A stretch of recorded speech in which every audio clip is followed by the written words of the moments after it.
Brooke, good afternoon. How's it going? Conrad, how are you, man? I'm doing pretty good. The voice is a little scratchy today, so we'll get through as much as we can. Hopefully it doesn't sound too bad in the recording, so we're going to roll with it. But hopefully we're doing pretty good. We're probably not doing as good, though, as our guest is right now, who's back from her European vacation. So maybe we can lead her in and she can give us an update of what's going on. I'm doing good. Yeah. Good to hear, Rachel. Well, Rachel, welcome. Appreciate having you here. Would love to know more about you're here with us today to record Top 10 Mistakes. We're excited to have you here. Maybe the listener, though, maybe not familiar with your European vacation, but may not be familiar with you at all. So if you wouldn't mind maybe a little bit of background about you or your vacational company, how you got started and what you're focused on today. All right. So yeah, I'm Rachel Alday and I own Abode Luxury Rentals with my husband, Rob. We've had it for 17 years, although I think we're maybe at 18 now because I think I've been saying 17 for a long time. But that's what happens. Let's see. So Abode Luxury Rentals, we started in Park City, Utah. And then about 12 years ago, we also expanded to Jackson Hole, Wyoming. And then about a year and a half ago, we also expanded to Sun Valley, Idaho. We manage about 200 properties. Right around 140, 150 are in Park City. And then it's like 40 something are in Jackson Hole. And then I think we have 13 right now in Sun Valley. So just over 200, I guess. And we only manage high-end properties. So, the properties that we manage go for, on average, $1,000 per night up to like $20,000 a night. And we're just like a mom and pop shop. No investors, nothing fancy, just old-fashioned vacation rental stuff. Just a mom and pop shop. I love that. Just a mom and pop shop, yeah. First off, I love Sun Valley, by the way. I love Sun Valley. That's probably one of the most beautiful places on earth that very few people have actually been to, which is kind of the nicest thing ever. I remember I went skiing there one time and I was going up the lift and this guy he must have been 80 years old, but he was in this like perfect shape. Like he was just had this nice glow to him and everything. And I was like, man, and it was like the most beautiful day, the beautiful runs. And I remember asking the guy, it was just like nobody in line. I said, why is nobody here? And he goes, buddy, don't tell a effing soul. Sun Valley was the first like famous ski resort in the United States. It was the first ski lifts in the States. Yep. So it was like the first place where movie stars and people like that went. And then all these other places popped up and kind of took the spotlight. And I think Sun Valley, having had the spotlight for a little bit, kind of enjoyed the fact that things calm down. And so, it's such a cool place. The population of people that are full time there, and a lot of the homeowners there are a lot older. It's really interesting. Like you said, the guy who's 80. So many of them are more like 65 to 85, which is interesting. So it does create like a different vibe, but the skiing's amazing. The weather's amazing. And it's like not so crowded. So it's kind of a secret. But I don't know, the people that know about it, are obsessed with it. And it's really popular with Seattle, like Washington, right. North California, stuff like that. Yeah. It's hard to get to that, which is part of what makes it so nice, I guess. Yeah. I mean, it's funny. It's like people say that about Jackson Hole too. And honestly, both of those places aren't that hard. It's just that there's not flights from as many places, so you can always connect through and fly in. They both have airports, but there's not as many direct.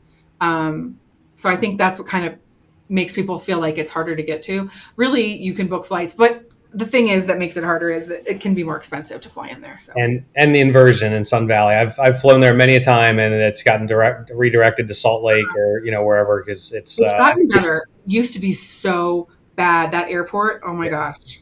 But now it happens rarely that they send you over to Twin Falls or whatever. Yeah. But it used to be all the time. But it is. There's that. I mean, there's that kind of stuff for sure.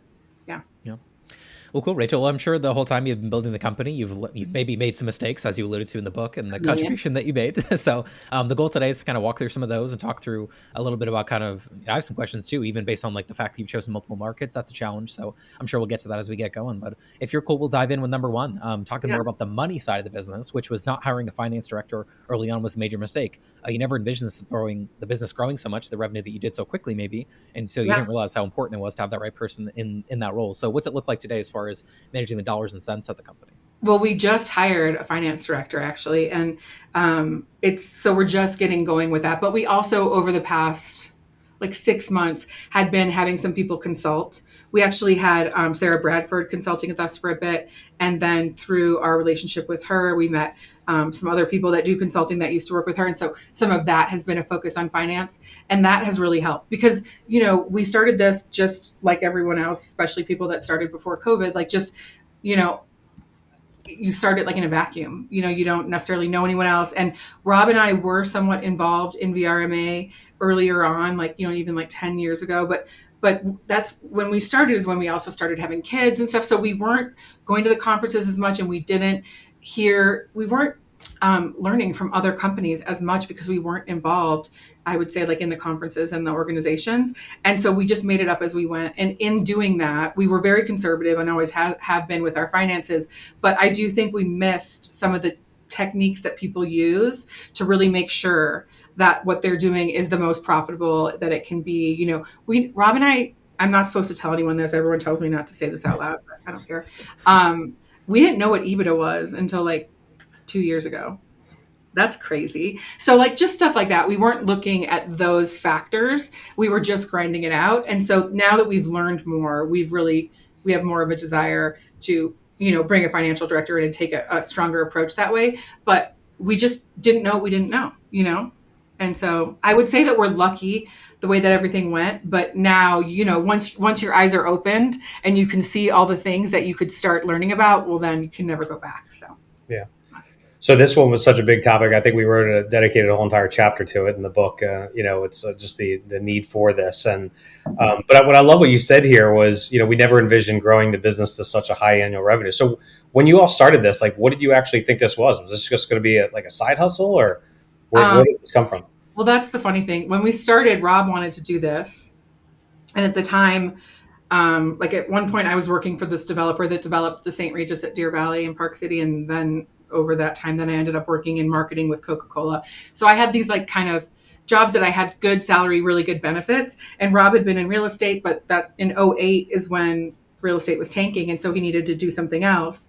So I was trying to talk him into being a pharmaceutical salesperson, which this is always the funny part of the story, because back then pharmaceutical salespeople were making a ton of money, and Rob's attractive. And so I just thought, this will be perfect for you. And if you watch all the movies and shows that have come out recently, like, that's the boom of like all the pharmaceutical sales stuff that now they have these movies about. But anyway, thank God he didn't want to do that. And so he was like, no, I want to manage these properties. And I was like, it's like a terrible idea, but okay, whatever. I just thought that it was going to be tons of dirty work and like not much money. But I also thought, well, I have a job with really good benefits and I make decent money. And so and he had made good money in real estate, not that long before that. And so I was like, all right, why not? Let's just try it. And maybe it'll be a great idea. And then, lo and behold, I was so wrong and he was so right. And so then we started this business, and I don't think that I put any credibility in the business being something that could make a lot of money. I just didn't know enough about vacation rentals, and I don't think there was that much potential back when we started it. And I think what happened is the potential for vacation rentals and revenue went up over the time that we had the business. So we didn't have big goals because I don't think that they were necessarily possible, and people weren't making that much money off of this kind of an industry, or it was rare if they were. And that was changing as our business was growing. So I think our goal in the beginning was to just have a business that could sustain our family. And we didn't have dreams to like do anything crazy. And then a lot of this has to do with timing and luck. Like we just were in the right place at the right time, doing the right thing. And we had picked a niche that, was a great idea of a niche, but we didn't know that. We weren't like sure about it when we did it. So riches and niches. So right. Yes, it's so true. It is so true. But yeah, I think we didn't ever have an idea of how much revenue the business could create. And we've always been surprised. Just every time that we look at the numbers, and this is our first year that we've had a slight decline. I think it's like 4% down after the season this year. And that's like really the first time. We've always been, mostly we had 8 to 20% growth. And then in the past few years, there was like some like flattening out. But so every year when the revenue would grow, we would just be like, what? Okay. So it was crazy. Yeah. So I think that definitely contributed to not thinking about hiring a financial director or thinking that we needed one, because we never were thinking it was going to, make as much money as it did. And then once it got into like the 20 to 25 million, revenue per year situation, that's when we were kind of like, whoa, oh my gosh. So it was surprising. Yeah. And that's what now has led us to know that we need to work with someone that, maybe has a lot of experience specifically in vacation rental finance director type position. And it's not like we did anything wrong, but now we've learned there's all these interesting things you can do to make your business more profitable and efficient. And so, of course, knowing that people do these things, we want to look at what options are right for us to do with those type of approaches. Well, little plug and shameless plug and shout out for Jen Ford. By the way, I've got a couple of our partners that are using her. She's incredible. She comes in and sets up the finances and does exactly what you talk about. And she sees it at another level. And she was really, really high up at Turnkey and now has a consulting agency that does a lot of this, just kind of setting up financials right from the get-go. And a couple people that are probably some of the most experienced property managers I know that have really sophisticated metrics and financials. They've even brought her in and they've said that she's completely brought them to the next level. So yeah, I mean, I've learned that like as much as I can devote of like our resources to some of this consulting and talking with other people that have experience in the industry, it's always worth it because as much experience as we have, talking to other people that may be looking at it from a different perspective or have made different mistakes than us and learned different lessons, it's always like so helpful. So yeah, I have heard of Jen and I think I've met her too. And I definitely have been watching her on LinkedIn. I think I've sent 2 people her way, Brooke, which one of those people ended up, working with her and saying, this is great. I think the funny part about it is like, look at one transaction, just look at like one booking that comes in and you're like, wait, the owner gets this much. There's taxes, there's fees. Oh, wait, how do those fees get broken out? We got to pay the housekeeper out of that. Like it gets so complicated so quickly. So no surprise that becomes a headache as you get bigger. That's for sure. Totally. Well, good. Well, I mentioned housekeeping there, so perfect segue into number 2 on your list here, Rachel. Number 2 was not bringing housekeeping in-house as soon as you reached maybe 50 to 100 properties in that zone in a specific market was a mistake. It was only, once you did it for a little while, you were outsourcing for too long, maybe you realized that there were some flaws there. So what did you learn in sourcing? Is that the right word? Bringing the housekeeping in-house. We've realized just how much revenue, how unprofitable housekeeping has been for us for so long. And you know what?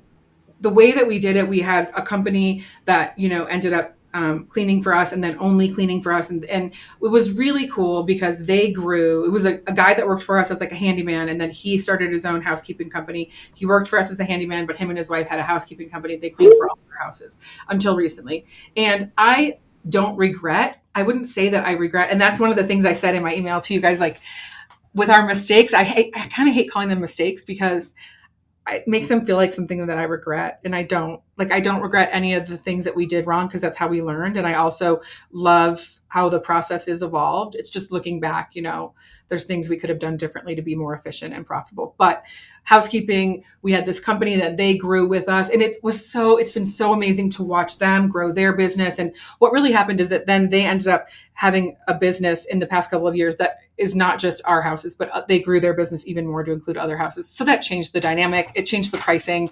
And so in that, it's just made it so we were losing money on housekeeping in Park City. And so we had to bring it in-house. And in doing that, we're like, whoa, this can be even better control than what we used to think was such an awesome way to do it because we had such good reviews on housekeeping and we had it really, nailed down and it was perfect.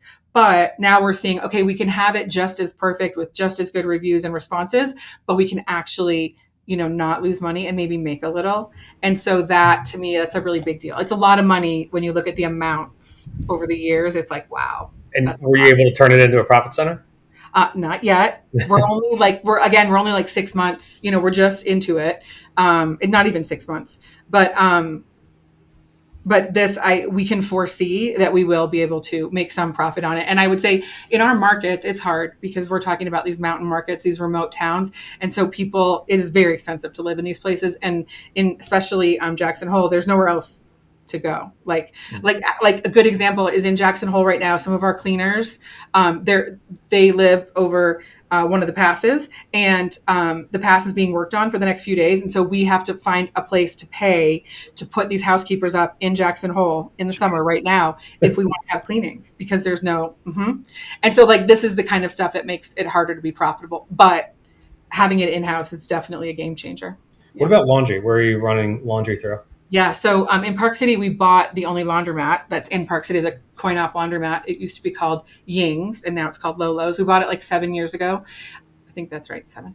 And we just actually retooled and remodeled the whole thing, which was like so expensive, but worth it. And so we do all of our linens in it with our own linen processing team in Park City. We have an overnight team and an after hours team, but it's also like a fully functioning laundromat, the only one, like I said, in town, because it's kind of in an area where a bunch of the workforce lives and they don't have laundry in their units. So this is the laundry. And then we also, especially now, we just put in some huge like 80 or 100-pound machines so we can use those just for our linen processing. So that does help. And then in Jackson and Sun Valley, we do use like companies for outsourcing of the processing of the linens. In Jackson Hole, there's a company called High Mountain, I think it's called, I forget, but it's like the only company in town, and they do linen rentals, which is interesting. We don't do that in our other markets. So that's how Jackson works. And then Sun Valley, we do like a commercial processing type thing. We've heard, Conrad and I've heard from multiple people that the in-house laundry, once they brought it in-house, they became a huge profit center for them. That was a big unlock. Yeah. And like for us, it hasn't been a huge profit because the laundromat, it's in Park City, like, so, and everything, it's expensive, right? So it is expensive, but it is saving money that we used to be spending. So there's that, but again, we have to staff it, and that's not cheap. But it does work out in our favor. And I wish that it could be like, if we were in a beach town or something, I feel like we could just kill it, and make so much money. But in these mountain towns, it's harder. We're always looking to buy a laundromat in Jackson and in Sun Valley. But like, to be honest, I wanted to buy this one in Jackson. This is years ago. This is like 6 years ago. And I think it was $1 million. They wanted $1 million. Just, you have to rent the space, right? You're not buying the space. You're just buying the business. Nice. And like, and the rent was really high. And so it's crazy, right? It's like really crazy to make that make sense. But yes, I will say, again, like with housekeeping and getting housekeeping good reviews, it really helps having in-house laundry, because if you can control how the linens are looking and making sure that there's no tears and stains and everything is perfect, well, that just contributes to the person when they check in feeling like, wow, this is amazing, So I do think it's a huge component of that. It's one of those things that in your intro, Rachel, you mentioned kind of the ADRs of your properties, $1,000 per night type listings, and using the word luxury. And I think that's in your branding as well on your website. I've looked at it before.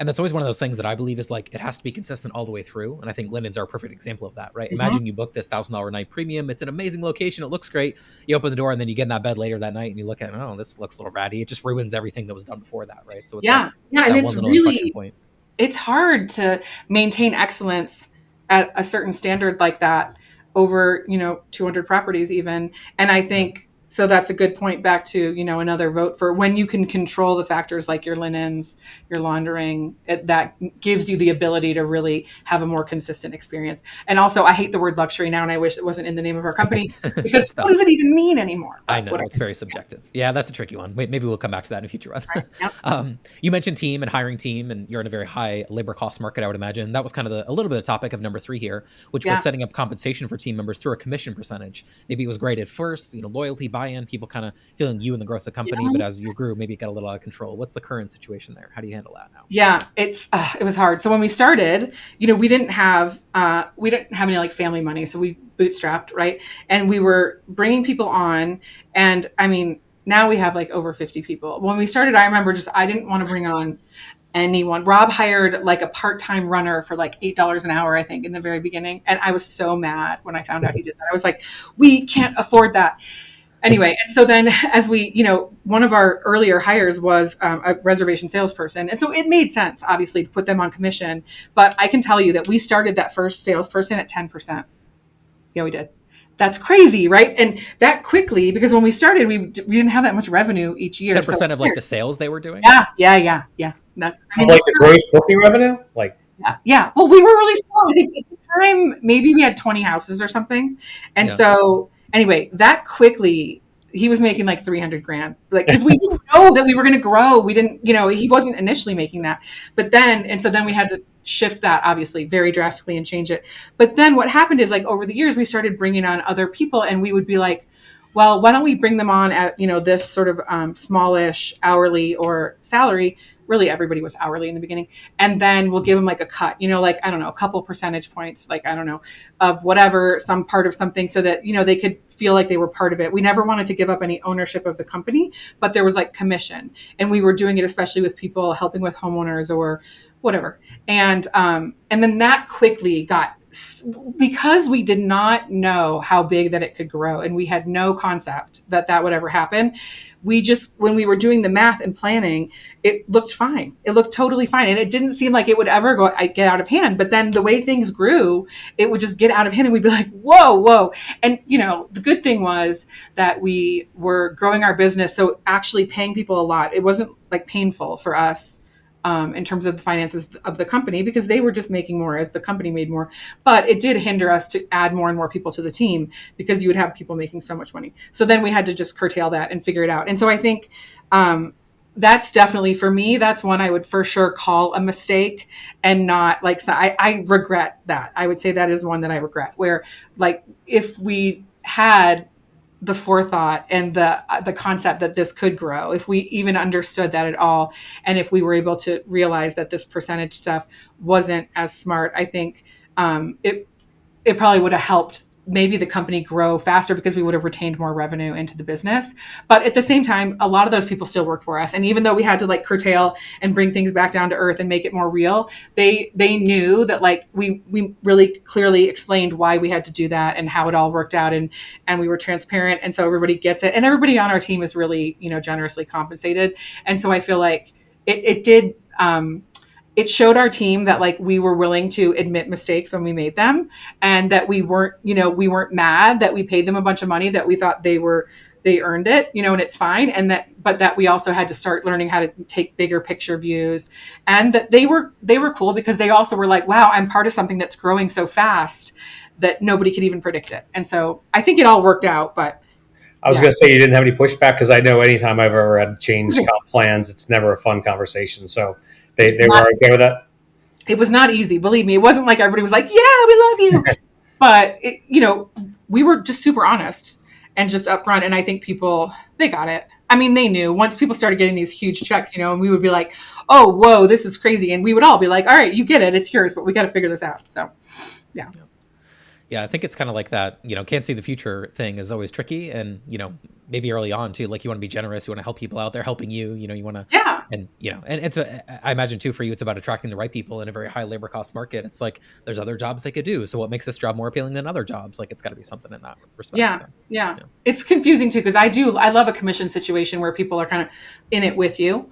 But yes, without forethought, it can get very out of hand very quickly.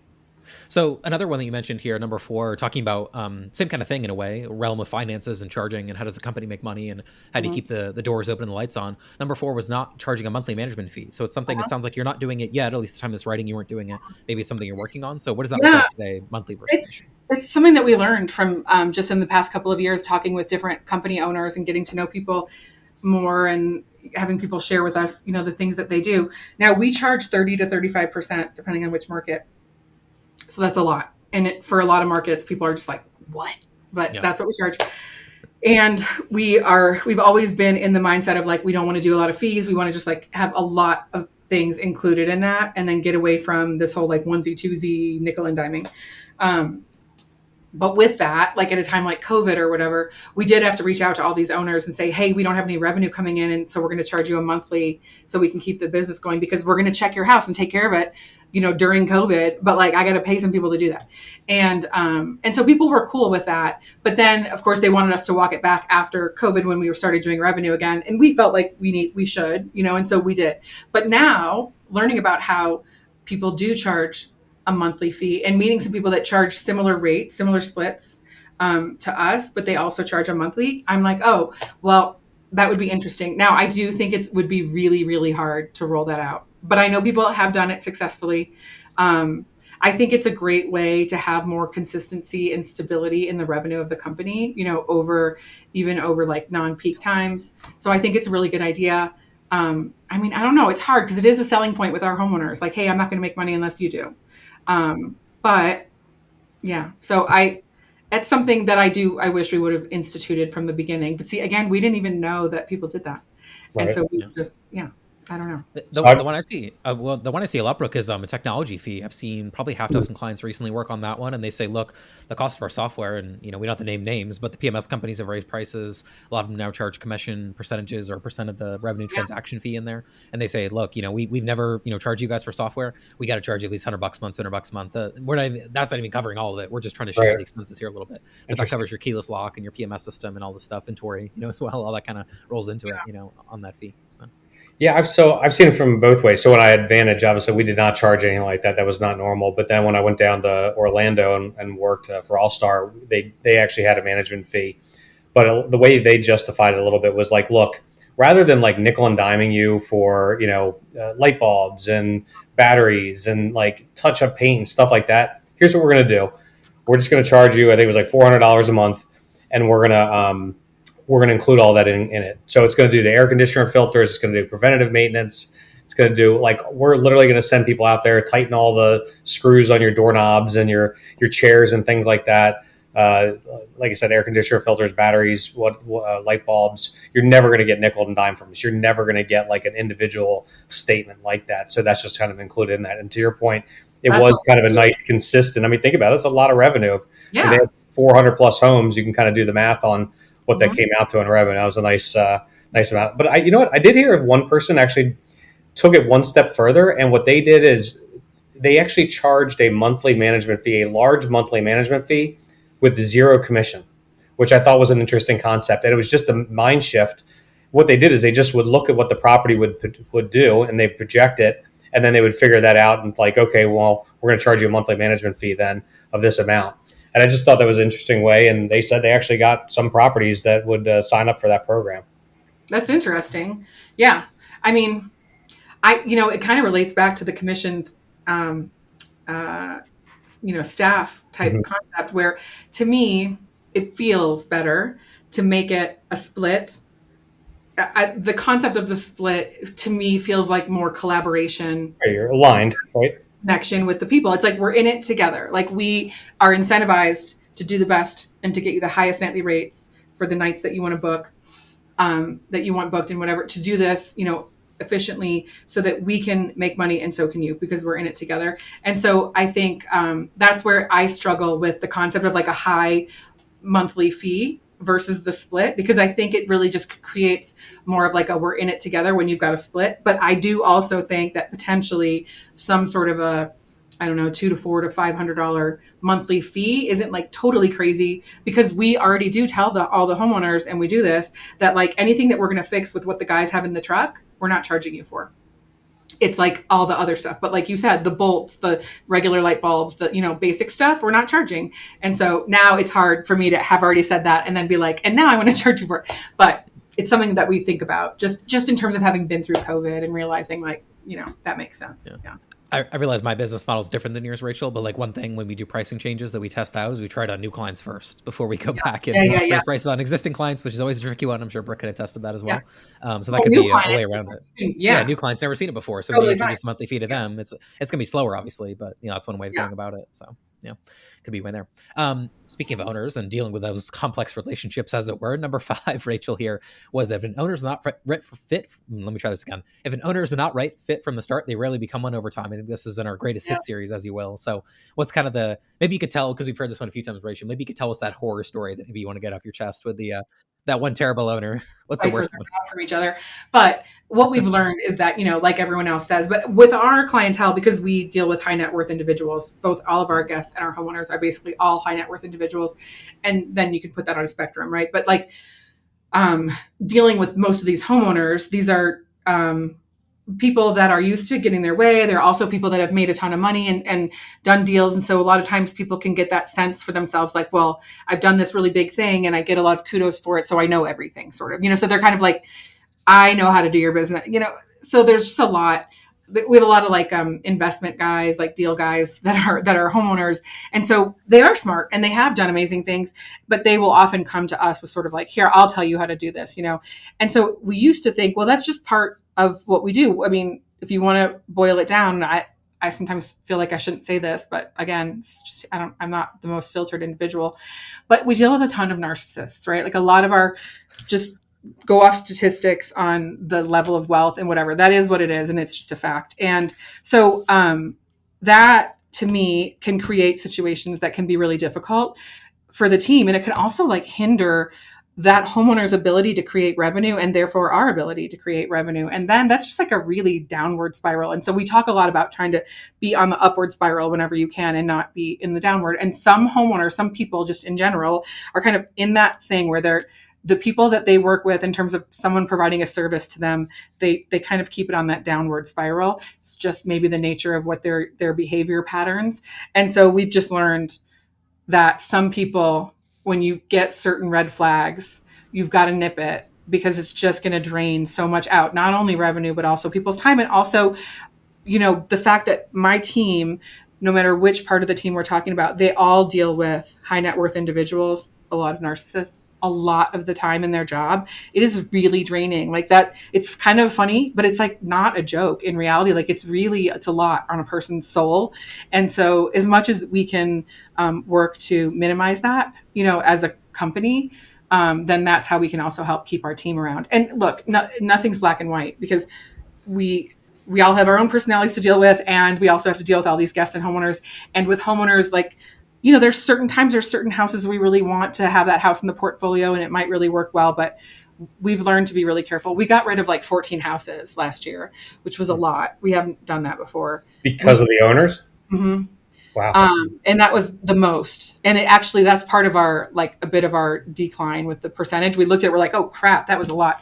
But I think if we look at it again in another year, it might, and granted, we're having growth now to make up for it and more. So it's hard to apples that, but I do think it will have a positive effect on our revenue, like over time, just because, yeah, there's just a lot of, look, these houses that we manage are amazing. And a lot of them are like $6 million, $20 million properties. And so there is like a lot of emotion in that kind of an investment from the homeowner and maybe some really specific needs and maybe some things that will prevent the house from being a great rental concept. And so we just have to watch really carefully for stuff like that. And I think anyone that can learn that earlier than we did is doing themselves a great service. Yes. Yeah. So as Conrad said, this is like a greatest hits. This has been up dozens and dozens of times. So I'm just curious though, do you just flat out just call them and fire them? Or do you kind of give them a warning first? Do you kind of say, hey, you know what? You're a real jerk. You know what I mean? And like literally my staff does not want to talk to you. Like, you know, stop it. Like, and if so, does it get better? Yeah. So sometimes it's all over the board. So it is me. A lot of the time it will be me calling someone and saying like, that's it. You know, on our team, my sister works with us and her job is with homeowner relations. So it makes it easier for me because I'm like, listen, the way that you're talking to my team is just completely inappropriate. And by the way, that's my sister that you just told to whatever. And so, you know, and so I will, because usually, you know, when the owner of the company calls, they're kind of like, oh, sorry, whatever. And so I'll just be, I was not like this in the beginning. Definitely, I kowtowed to people for years. But I have gotten to the point where I can say like, hey, this is not okay. We're in business with you on this, you know, management and rentals of your house. And you're treating my team like, you know, really, really inappropriately. And so if you don't feel like you're in this relationship with us, like we're in business together, then we probably shouldn't do this. And especially when people will get kind of like, they'll sort of talk in like untrust, like a way that sounds like really not trusting the team. And so I'll just let them know like, hey, if you don't trust my team and you don't trust what we're doing, we shouldn't work together. This is like a whole trust thing. So if you want to play all these games where you like want to renegotiate rates all the time or question if we're doing what we're doing, even though we have it all tracked and we can show you, but like, if you're really this unhappy with us, and what I mean by saying that is like, if you're really this unhappy as a person, but what I'm saying is like, if you're that unhappy with us, like my whole team, we all work really, really hard to take care of your house. And all of that is for the purpose of making you happy because this is hospitality. So like, if you're not happy and if we feel like we're working so hard and you're just not happy, we don't want to keep doing this because we want you to be happy. That was the whole point of this. Like you didn't buy this house to hate every moment of your experience. And like, if you feel like when you come to your house, you have to walk around nitpicking, like for every, like we can't do business with you because we are doing this so that you're happy. And if you can't be happy, maybe you got to work with someone else. Usually people say, no, we don't want to go. Yeah. And so sometimes it's like a whole thing that I have to be like, no, we're done. Sometimes, like you said, Brooke, sometimes they'll Morning change their shot. tune. They're like, what a lot of times what people say is like, you're making me out to be like, I'm so terrible. And so I'll just be like, here's the emails that you wrote, like, here's the recorded phone calls. And so here's how it looks to me. You're right. But if this isn't who you are, like, if you feel like we could do better, like, and sometimes people will change and they'll start to act more nice. But a lot of times they revert over time. So that's why we had to go in and kind of just let some, and we, you know what, some of them, when we did a bunch of these, we were doing some emails because I didn't want to, they were with some of the people that I knew would want to go do the back and forth. We were like, let's just let them know it's done. It was really hard. Yeah. It's hard to break up through a text or an email. It really is. Yeah. And it felt terrible, honestly. It really did. But I think I know it was the right thing. And it's so important to show your team that you got their back. Yep. I agree. I was going to say that earlier, Rachel. How much happier was your team? Those 14 you fired. Like I fired bad clients in my business before, and I literally have heard a team member say to me, "Oh, I'm having margaritas tonight. Like this is called a celebration." They were so unhappy dealing with that person. Yeah. Oh, I mean, if you could see like the extent that some of this gets taken to, some of these people, they're really successful professionals. Like they know their tactics of manipulation, and like they can really just get at a person. And so it is so much better for the team when we can like release them from that whole cycle. Yeah. Well, the second thing that I've experienced this as well with some clients, so I imagine it's somewhat similar, is that when you tell a wealthy, successful, driven, maybe even narcissistic person, like you said a second ago, oh, that's not our policy, that's not our rules, that almost gets them excited. They're like, oh, cool, I want to break your rules, like F your rules, basically. And they want to negotiate. A lot of our people, they want to negotiate everything. So it's like we're like in it. They're like, let's go. This is fun. And I'm like, it's the whole thing. Like I always say that this company, this type of job, this industry is really just like a giant study in human psychology. Kind of is. When you're trying to keep you're trying to keep two completely separate people. Yeah, happy. it's human psychology. Yeah, you're trying to keep a guest happy and a homeowner happy, and then you're in the middle of it all. It's very messy. So, all good. Well, Rachel, I'm trying to be aware of time here, so I'll try to skip through the next three a little bit quicker. No, it's all good. Number 6, you talked about marketing opportunities, something that's very near and dear to my heart. Maybe you jumped into some too early, maybe you wasted some time and budget. I would say you tested from it and learned from it, but maybe tell me your perspective on kind of doing marketing a little too fast and loose, and what is your more structured? I have a marketing background, so I was always like, I got this. I did not have all the contacts in the industry until maybe the last like 10 years or so. We could have been more efficient and strategy based with our marketing. And I think we were more just like kind of doing some things. My background in marketing was not in vacation rentals. So the stuff that we did, it worked, and we're so lucky. And because of the right timing and the right place and all of that, everything worked out. But now understanding more about vacation rental specific marketing, and I've learned from you, Conrad, and from all sorts of different sources, but I love all the podcasts and stuff. I wish I could have done some of this stuff from the beginning. I think that would have helped our business a lot if we could have been more strategic with our marketing from the get-go. It's almost something funny, Brooke. I find this from time to time, someone who I'm talking to the first time, and I'm like, you made it really far, making a lot of mistakes. Like I'm like, if we just fix some of these mistakes, like where this is going to work so much better, like you're going to get so much more traffic, we're going to get you so many more bookings, or maybe it's homeowner leads or whatever. But Brooke, I think this is common. Who starts in marketing in this space? Yeah, I think, it's like, I think it's good for us to recognize that we were lucky and in the right place at the right time. But I also think like once you get to a certain level, then you realize how hard it is you get to like that where you want to be. You're like, oh my God, like I never thought we'd get here, and we're here. And then you realize now how much harder it will be to stay there. And so I think that's part of what has like triggered us to look into all these things that we just didn't know to look for in the past, because we're like, now even if we're just going to stay here, even if we're not going to grow astronomically, like even if we just want to maintain where we're at, we really have to increase efficiency, better marketing, all that stuff. And so that, at least now we have the opportunity to learn from that and work with people to help us be more strategic. Yeah. Yeah. I just know in Ocean City, there was the 800-pound gorilla, a company called Caldwell Banker. They had 4,000 properties under management. And I like literally sat right next to them. Like they were 5,200 A, we were 5,200 Suite B. And we just like sat right next to them. And they would send out 1 3.5 by 5 postcard per year. That was their new owner marketing. That was it. And it was like the worst marketing piece I've ever seen. It was like, their photos on their website where were done with like cell phone cameras, like the old school cell phone flip cameras. It was so bad. Nothing was staged. And I'm like, this is the old guard. This is the 800-pound gorilla that I got to go against. So, we just did some modern things, like we took some market share from them. We were definitely, it's funny, I ended up becoming pretty close with a GM, and he's like, man, Brooke, you were a thorn in our side. Like your name and your company came up just about every, leadership meeting, because we were just picking them off left and right. It's just because they were just doing things like, and again, that was the way they did it. So the fact that we were sending out, when I say sending out marketing, like we weren't doing it monthly, we were doing it weekly. Every single week we were sending out thousands of postcards. And like just flooding the market like every single week for, 52 weeks a year, just about. Yeah. But also it was more so just laying it out and planning it in advance. Like, and that's the thing. I've seen probably 90% of the companies currently we see, like, they don't have a structured homeowner. They do on the guest side. Absolutely. Most of them do. Well, maybe Conrad, you can defend that, but 50-50. Most of them do not. Like on the owner, they literally just like haphazardly, like, oh shoot, I need to grow. So they like panic and they send out one postcard, and they say, oh, postcards don't work because nobody responded. You've got to have a structured 12-month campaign that's, and it's more than just sending out postcards. Yeah. No, look, I think part of that we learned when we worked with Vintory. I'm not going to lie.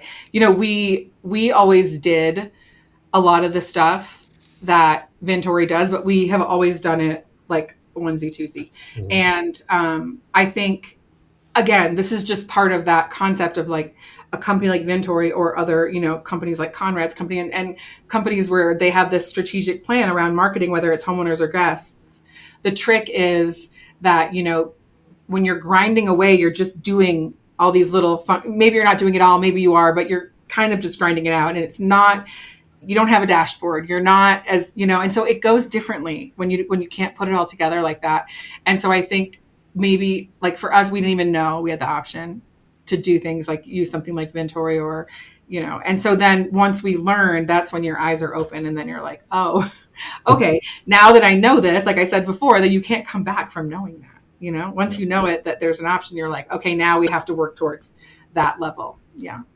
And Brooke, the only person that comes to mind really is that strong marketing person that got into the operations side, and Gotti sticks out in my mind. Like, look at what he built so quickly, but then obviously he sold the company, and he's like, man, I got the marketing stuff figured out. It's the rest of this business that's stressing me out a little bit, which is kind of funny. But so few people come at it from the background that David had previous to his work. SmokeyMountains.com before that business.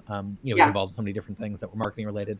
That's such a rare thing. Most people come up from, like to your point, Rachel, from the real estate world, from other worlds. So that's the complex. Yeah.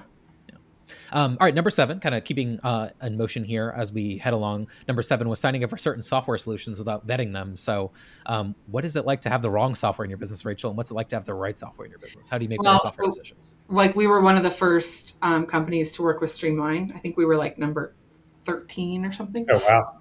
Yeah. So we've been with Streamline forever, but at one point we were going to switch to this other company that doesn't exist anymore. But it was so long ago that they sent a disc, like a floppy disk, and that was, do you guys, I don't know if you remember that, like this is this literally like Property Plus era, like you were going to run on a server? I might have been Property Plus. It was like a disk that you used to like start their software, and that didn't go well, and so obviously, but and so now Streamline is one that we've been with forever, but there's some other softwares where we've been like like there were some CRM options and some stuff that we were going to try, and I think that we would get into situations where we really needed something so bad, and we were like, oh, we can use this, this will solve the problem. And then like one of them was Navis. We used Navis for a while, and it was sort of towards the end of when Navis was in vacation rentals, because now they're not. And so that seemed like such a great concept, right? It was so expensive and it was really hard to get going, but it seemed like it was just it had so much functionality. But we didn't know that they were going to be edging out of that. And so that sucked. And we went with Track CRM at one point, when Track had been software and then they were just CRM. And I remember when I went with them and I was like, hey, are you guys going to keep this? Because you had your software and now you're just doing that. And so that sucked, right? Because then that didn't work. And because And so I think some of that for us was just like,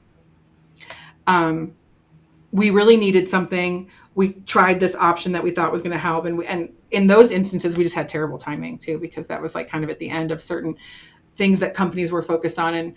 And yeah. And so I think we had wasted a decent amount of money and time on situations like that. But I don't know. We did learn a lot from all those situations, because we did learn a lot of great things from like both of those companies I mentioned. They both had really great ways of doing things. And so we learned from using them for as long as we did. And so again, it's like, I hate to say it's a regret. It's just more like money that was lost. But at this point, it's a learning lesson, right? Yeah. Yeah, learning lesson. Yeah. All right. Well, let's go to number 8. You already mentioned this, Rachel. I don't know if there's anything else to add into it, but not attending conferences and getting involved in the industry earlier. So maybe more so being in the bubble up there and maybe in Park City or that area. People say to me now that I joined the board at the RMA, and people are like, where have you been? Like, how? I actually feel like people don't believe me, like that we've had our business for this long. Like, I feel like people are like, okay, whatever. I'm like, no, I swear we're here. And what's funny is that like, at least 10 years ago, we started going to conferences, maybe a little more than that. But truthfully, like I definitely, I have a 12-year-old, a 10-year-old, and an 8-year-old. So I was like having kids at that point. And I don't know, like we would go to conferences, but like people will say to me, how have I never met you? And I'll be like, you did. I came up to you after your talk like twice. And I guess you just don't remember me. Like, so we were kind of there, but we weren't. I don't know. I can't explain exactly. I try to think about it sometimes. Why weren't we like more in the thick of it? I think it's media, like you're doing this podcast now and other things. I've seen you do a lot of that. Some of that. I didn't even. I mean, I have listened to Sarah and Tim's podcast since the beginning. When I first heard that, but it was the first podcast I ever listened to. I never was into podcasts. And I heard that and I went bonkers crazy, because I was like, it was like I found life on Mars. Like, it was like, oh my God, they're talking about what we are obsessed with. Like, they're talking about our life. They're speaking to me. And they get us. And it was such a big deal. So I really wanted those connections. But when I would go to conferences, like I said, I would try to connect. I wasn't really connecting with people the way that I have been able to now. Maybe that's because I've done a ton of therapy. I don't know. But for whatever reason, we just weren't as connected, and we weren't going to very many conferences, and I wasn't part of any like mastermind. I didn't even know about any of that. And so I do think it's just been so eye-opening. And working with Sarah and knowing like her and I, we sort of had our companies like at the same time frame. And it's like, she really has so much to offer us as a business because of everything that she does. And I wish that she learned that from being around all this stuff. Right. And I wish that we would have been able to have those learnings as well. But I don't know, just didn't go that way. Probably because I was like having kids and I was frazzled, and I'm sure that's part of it. Yeah. My personal experience is this same thing, Rachel. You mentioned like someone going to a conference and then saying, "Oh, I've seen you before. I met you before there." But a lot of people don't participate in the conferences. I noticed, like they go there, they go to a session, they consume the content, I guess, or the content was presented in front of them, but they don't take notes. They don't take action on what was presented there. So then they go home, or they just go back to their office and they don't do anything with it. It's like, what's the point, right? Whereas when you lean in and you start talking to people, then you build a relationship. So I don't know. Yeah, and I mean, I felt like I was leaning in, but I don't think I was as much as I am now, because I do think that my brain was other places too. So I don't know. Yeah. Oh, Brooke, you've talked about at length this idea of like the bar, the relationship with the bar after the work session or after the presentation is when you actually learn something sometimes, or the really that's definitely part of it. And I would say we would go to the conferences for shorter amount of time and that kind of stuff too. So yeah, I mean, I feel like 90% of the lessons learned are 10 o'clock at night, sitting at the bar, talking to somebody you've never met before and seeing how they do something, and you're like, oh my gosh, it's brilliant. It's not necessarily always the sessions, except for, Conrad's sessions, of course, and Rachel's. And Brooks. Yeah. But it's just sitting there at the bar and conversing and building those relationships, and then having somebody you could bounce ideas off in the future. I mean, that's so powerful. I mean, it's so cool to see, many of these people become close friends with, and, you can reach out to them at any time. It's really cool. Totally agree. Special. No, it's been absolutely game changer for Rob and I. Getting to know all these people, and right on. I can't even quantify it. Number 9, Rachel, was CRM. You touched on it earlier, but what CRM did you end up choosing, or how are you leveraging a CRM today in the business? So we just started working over the past few months with Send Squared, and we hadn't had CRM except for what's sort of in Streamline, but it's not that strong in Streamline.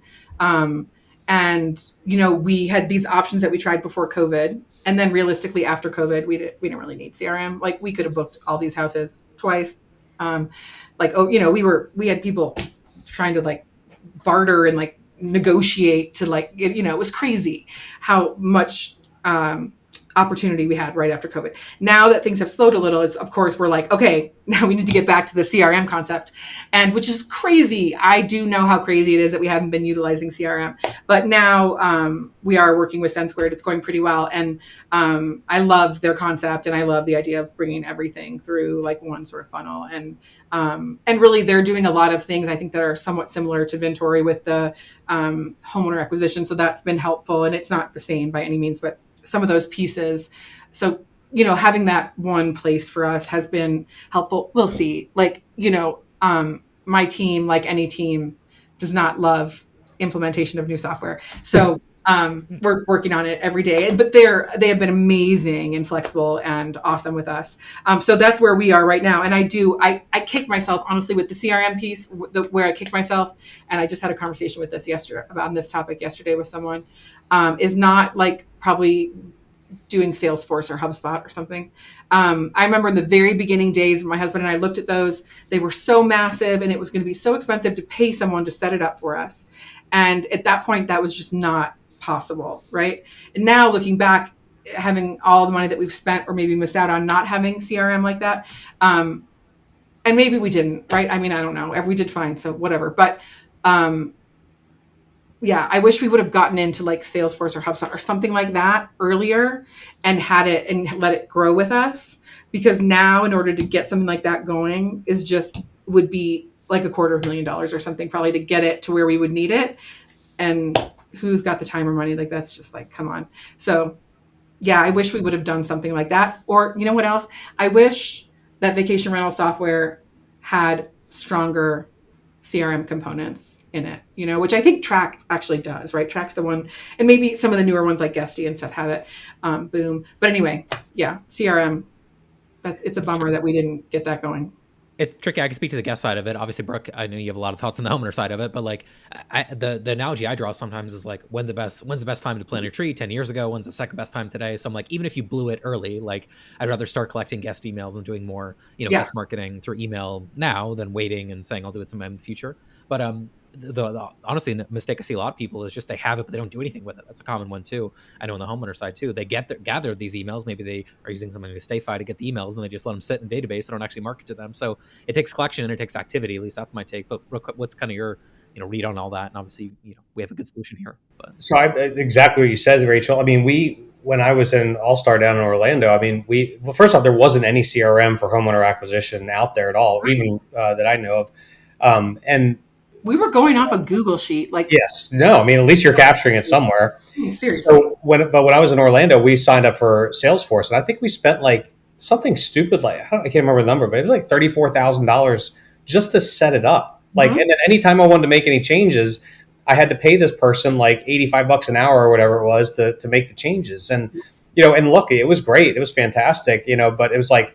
It's like you almost had to be a computer programmer to figure out just how to like change and add a form or anything else. So luckily the days are a little bit easier now where, HubSpot is probably a great solid solution out there. Obviously we love our CRM that we use, Vintory, but it's just the setting up process. We wanted to make something super simple. I mean, the key is just, as Conrad said, have something, keep track of it. I don't care if it's a Google sheet, if it's anywhere, just don't use yellow Post-it notes and, and sticky notes and legal pads, just capture data somewhere. I do think Vintory from the homeowner CRM piece was amazing. And and for us, we've been trying to look for something that's all in one, and we'll see if that's possible, right? We're finding that out.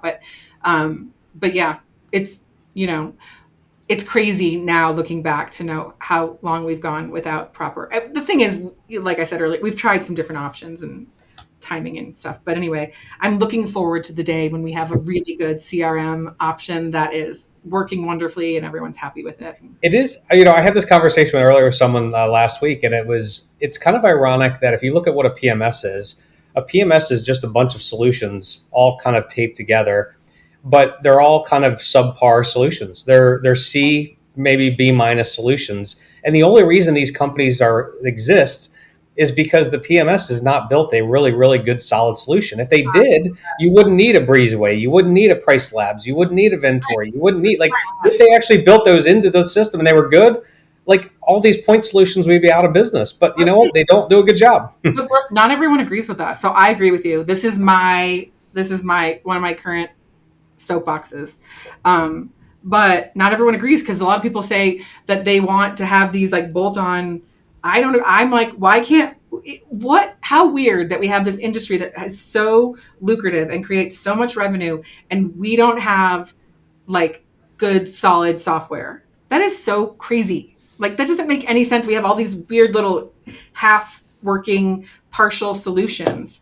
And there seems to be no hope right now for like I mean, that's not true. I think there is some hope with some good options coming forward, but currently there's nothing that you could just do that would solve it. And that's so crazy to me. But yeah. But I think it's a with conversation, right? Because like Amy Hinote had an article years ago, Rachel, in her magazine, where she talked about the fact that if you run a vacational company, you need to know like 70 different things, like real estate stuff, home maintenance stuff, marketing stuff. We talked about it earlier, taxes, right? So it's like, how do you make a single piece of software that does 50 different things totally effectively? You know, so that's the hard part. But still, like, there are other industries that are complex, right? I mean, they have also we're very fragmented. That's the backside of that, Rachel, right? So like, imagine a complex industry, but then they sign, like, the car dealership industry. I have a family friend in that space. It's like, but there's car dealership software that like every Chevy dealer uses. So when they sign Chevy, they get like 10,000 customers and they make millions of dollars of revenue, and they can make really complex software in this space. And I've consulted with some companies on the PMS side of things, running ads for them.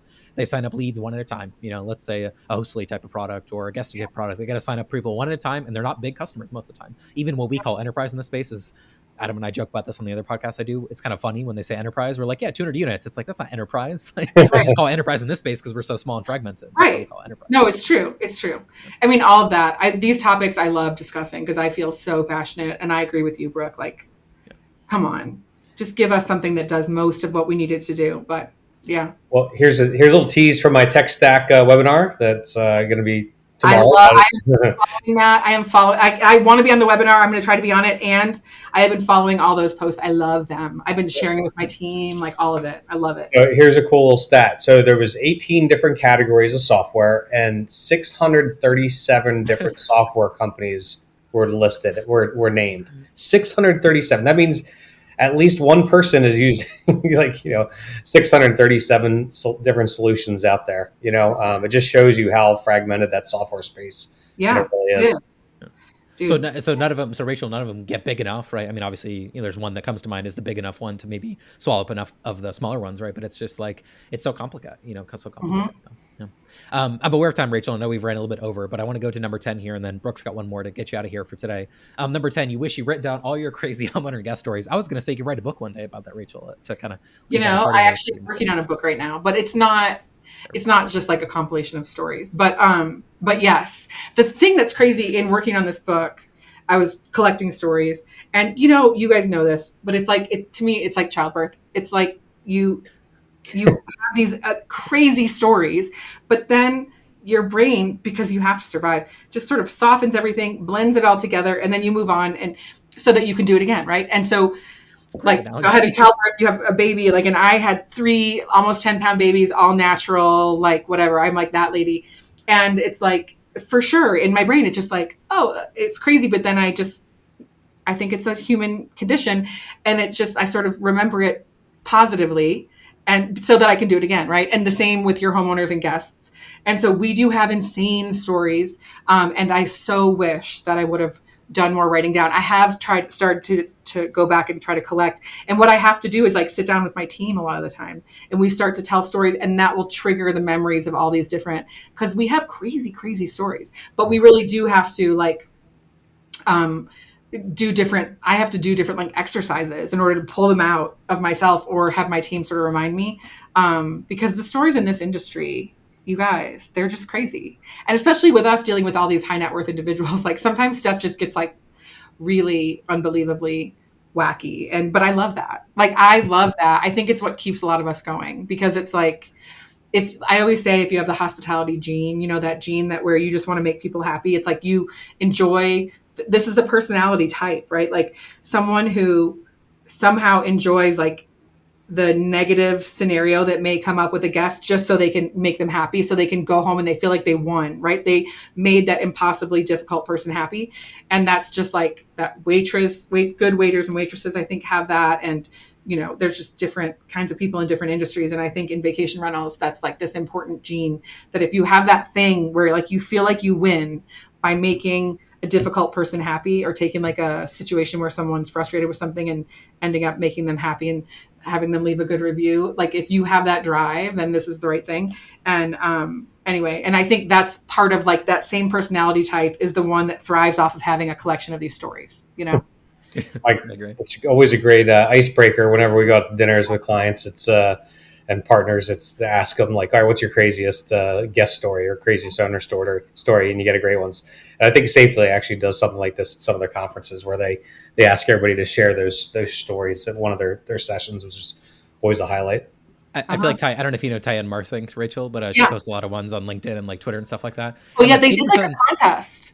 And I won one of their days. Did you? I shouldn't have like gone into it because I do have like, because the level that people are paying and then the level that will take the insane behavior. And so I like put in a couple stories and everybody's like, whoa. Yeah. I feel like half of hers involve a gun though, but I guess that's just Missouri. Oh, a lot of mine involve a gun too. That's funny. All right, Brooke, one more question for Rachel and then we'll get out of here for today. Yeah. Thank you for recording us, Rachel. We appreciate it. Yeah. Thanks for joining us, Rachel. Really appreciate it. But if you go back in time, go back to your 25-year-old self and give one piece of advice, what would it be? Yeah, more therapy earlier on, for sure. I know. I've never heard that one before. And more reading books. Like this is my whole life now. I've become so into this, but therapy has really helped me to like, to deal with all the things of all of my life, not just my business, but I do own a business with my husband. So like there's a lot of, that's not easy and our life is not perfect. Right. But like, we're still here and we're doing it. And I do think therapy has been really helpful. And I always tell people like, we pay for therapy for our team. I swear that is part of the secret sauce because this is a hard job, and having a way for people to, understand how they deal with all of that is really helpful. And I think reading all those self-help books too is just, it's been massively positive for me in my life and for my team. And I wish I would have done all those things earlier. Yeah. That's great. That's a unique one. I like that, Brooke. Yeah, I know. That's definitely. And we're gonna bring you back and just talk about paying for therapy for your team. That's right. That's cool. People think I'm crazy for doing that, but no, it's kind of like if you watch the show Billions, they got Wendy Rhodes. That's like the secret sauce. It's like, at some point, like having an in-house therapist will become probably more cost effective. But yeah, we're not there yet. So, yeah. One thing that's therapeutic, Rachel, I think for a lot of people is leaving reviews on podcasts. So if you go to your podcast app of choice, iTunes, Spotify, that's where we get the most downloads. We appreciate a review there the most. Click 5 stars, leave a fun comment for Rachel. She can read it a little bit later on. And we appreciate it. We'll catch everybody in the next episode. Thanks so much and have an awesome rest of your day.